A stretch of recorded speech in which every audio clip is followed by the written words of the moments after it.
The controversial Church of Jesus Christ of Latter-day Saints Temple in Cody gets the go-ahead for construction after the church threatens legal action against the city.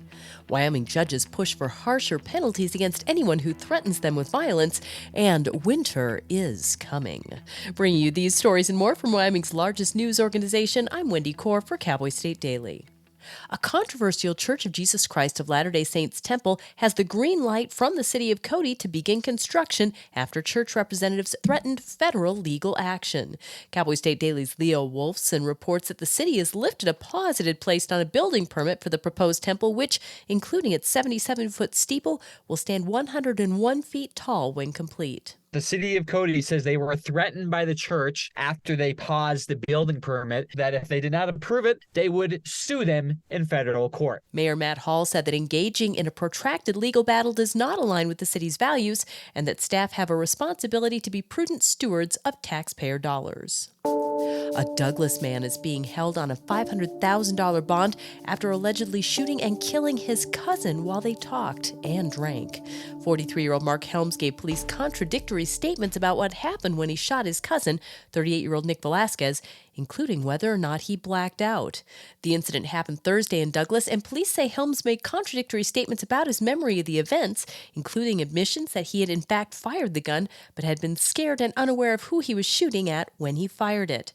Converse County authorities have charged Helms with first-degree murder, meaning he could face life in prison or the death penalty if convicted of killing Velasquez.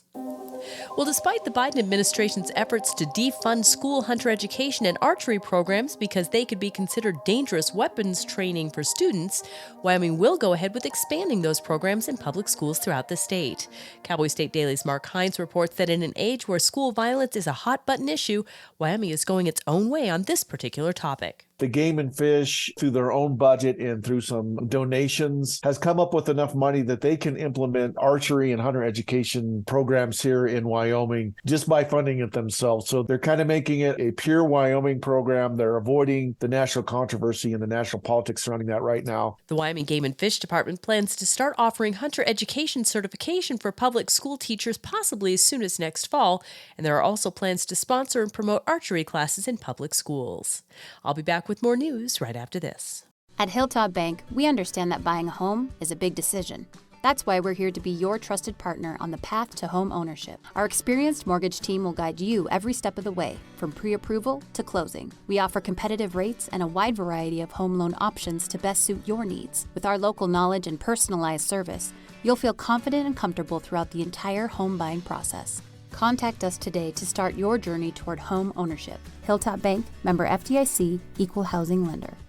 Threatening or intimidating jurors in Wyoming is illegal, and those who may try that with judges in Wyoming could face serious prison time under a bill the legislature is considering. The issue is a serious one, according to Cowboy State Daily's Leo Wolfson, who relayed testimony from the Joint Judiciary Committee's meeting Monday from 6th Judicial Circuit Court Judge Wendy Bartlett. Judge Bartlett shared her story with the committee of how she received a bomb threat at her home in Campbell County. It was just one of the stories shared during the committee meeting about judges all around the nation and in Wyoming receiving various forms of threats in their homes. The draft bill would spell out specifically that it's illegal to influence or intimidate judges.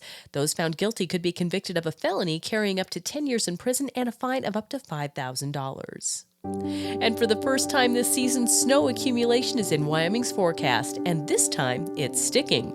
The National Weather Service office in Riverton is calling for the highest points of the Cowboy State to get snow later this week, and for some of that snow to stick around, according to Cowboy State Daily's Andrew Rossi. It's for the highest elevations in the state, so we're talking above 9,000, 10,000 feet. That shouldn't affect most Wyomingites and their day-to-day activities, but if anyone's hunting or driving over the high mountain passes, so the Beartooth Pass, the passes over the mountains, if you're up in that area, there might be some slick roads Friday night into Saturday, but otherwise there's nothing to be alarmed of, nothing to prepare for. It's just a sign that the seasons are changing, and nothing's sticking yet, but it's going to soon. Rossi says this week's system and the snow it will bring is standard for late September in Wyoming.